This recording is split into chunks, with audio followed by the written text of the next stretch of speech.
Dictation start होगा 5 second बाद। Start.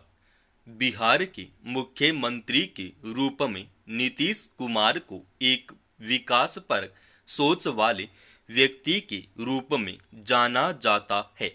खास तौर पर महिलाओं के हित में उनकी सरकार के कुछ काम महत्वपूर्ण रहे हैं, मगर पिछले कुछ समय से उनकी जुबान जिस कदर फिसल या लड़खड़ा रही है, उससे हैरानी होती है कि क्या ये वही नीतीश कुमार है जिन्हें भारतीय राजनीति में एक शालीन और महिलाओं के हित चिंतक राजनेता के रूप में देखा जाता रहा है।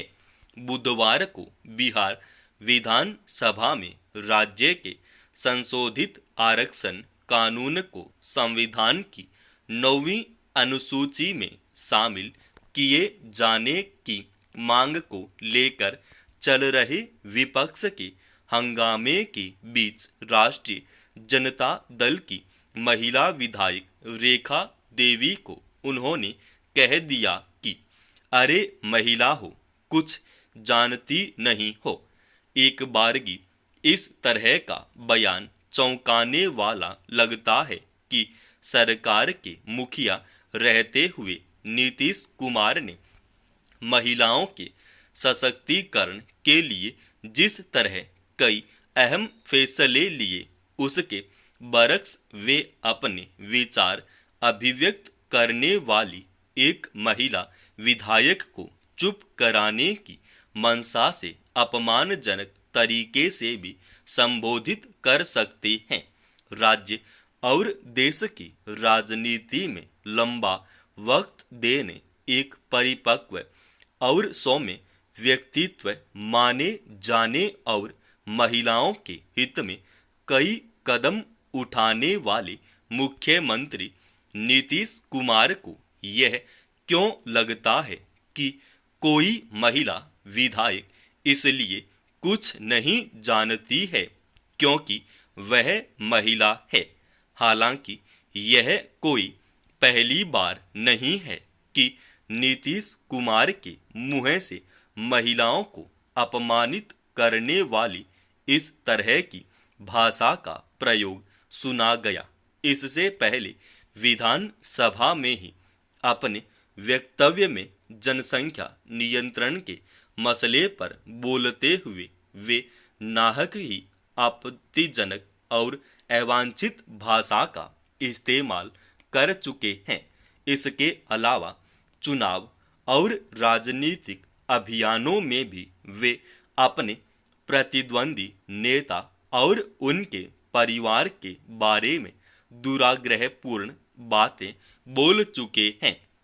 अफसोसनाक यह भी है कि इस तरह की बातें उन्होंने किसी निजी दायरे की बातचीत में नहीं की, बल्कि सार्वजनिक मंचों पर अपने संबोधन में की। ऐसा बोलते हुए उन्हें शायद एक पल के लिए भी नहीं महसूस हुआ कि उनके हित ऐसे बोल का संदेश आम जनता और खासकर महिलाओं के बीच कैसा जाएगा और खुद उनके व्यक्तित्व को किस नजरिए से देखा जाएगा। विडंबना यह है कि हाल के महीनों में नीतीश कुमार के कई बार नाहक ही आपा खोने कुछ बयानों और हाव भाव से राजनीतिक गलियारों और आम लोगों के बीच गैर जरूरी चर्चाओं को जन्म दिया। इसमें कोई दो राय नहीं कि उनकी सरकार ने तंत्र में भागीदारी बढ़ाने के लिए बिहार में महिलाओं के लिए 50% तक आरक्षण की व्यवस्था की, स्कूली शिक्षा में लड़कियों को प्रोत्साहित करने के लिए कई कदम उठाए। बिहार में शराबबंदी के पीछे भी उनका मकसद महिलाओं को सामाजिक पारिवारिक जटिलताओं और हिंसा से बचाना था। मगर जन कल्याण के सिद्धांतों में विश्वास रखने वाले किसी भी नेता और सरकार का दायित्व होता है कि वह समाज में वंचित तबकों के हित में सोचे और काम करे। अगर नीतीश कुमार ने महिलाओं को आगे बढ़ाने के लिए कुछ किया है तो इसे उनके दायित्व के तौर पर देखा जाना चाहिए। निश्चित रूप से महिलाओं के हक में लिए गए उनकी सरकार के फैसलों को वाजिब अहमियत मिलनी चाहिए, लेकिन अपने ऐसे कामों की गरिमा को कायम रखना खुद उन पर निर्भर करता है। पिछले कुछ समय से खेलों की दुनिया में भारतीय खिलाड़ियों ने अपने प्रदर्शन से जो उम्मीद जगाई है उसे देखते हुए स्वाभाविक ही यह अपेक्षा होगी कि आज से फ्रांस के पेरिस में शुरू हो रहे ओलंपिक में भारत का नाम फिर चमकता हुआ दिखे। दरअसल अंतर्राष्ट्रीय प्रतियोगिताओं में कई खेलों में हमारे खिलाड़ियों ने जैसा दमखम दिखाया, पदक तालिका में देश को एक सम्मानजनक जगह दिलाई, उसने देश के लोगों के भीतर खेलों को लेकर एक नया उमंग भर दिया है। 2020 में टोक्यो में हुए ओलंपिक में भारत ने 7 पदक हासिल किए थे। यह ओलंपिक प्रतियोगिताओं में भारत का सर्वश्रेष्ठ प्रदर्शन है। जाहिर है इस बार न केवल देश के लोगों को इससे ज्यादा पदक जीतने की उम्मीद होगी, बल्कि खुद भारतीय खिलाड़ियों का भी लक्ष्य यही होगा कि अपने पदकों की संख्या को कम से कम 10 के पार ले जाया जाए। हालांकि ओलंपिक में शामिल होने वाले सभी देश अपने श्रेष्ठ प्रदर्शन और पदकों पर कब्जा जमाने के मकसद को ध्यान में रखते हुए ही तैयारी करते हैं, मगर हाल के वर्षों में कई खेलों में भारतीय खिलाड़ियों के प्रदर्शन में गुणात्मक सुधार के मद्देनजर काफी संभावनाएं दिख रही हैं।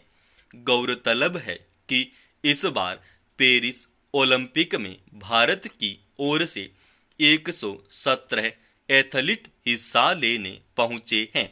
इन खिलाड़ियों को यह ध्यान रखने की जरूरत है कि हौसला किसी भी मैदान में हाथ से छूटती बाजी को लपक लेने का सबसे बड़ा हथियार होता है।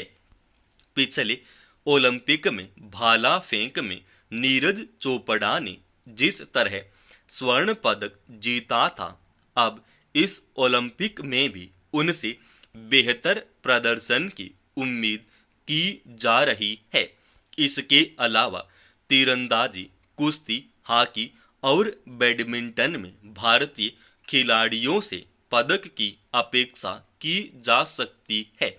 यह भी देखने की बात होगी कि पिछले साल एक अप्रिय विवाद से गुजरने के बाद कुश्ती में भारतीय खिलाड़ी क्या ला पाते हैं। यह सही है कि अंतर्राष्ट्रीय स्तर की इस सबसे चुनौतीपूर्ण प्रतियोगिता में भारत के लिए चुनौती भी बड़ी है, मगर उम्मीद की जानी चाहिए कि अलग अलग खेलों में भाग लेने वाले खिलाड़ियों को प्रशिक्षण देने वाले प्रबंधन ने इस स्तर की तैयारी कराई होगी कि पदक तालिका में भारत को एक सम्मानजनक जगह हासिल करने की संभावना होगी। समाप्त। दोस्तों, इस डिक्टेशन का पीडीएफ फाइल आपने Telegram channel study with HP Swami पर डाल रखा है।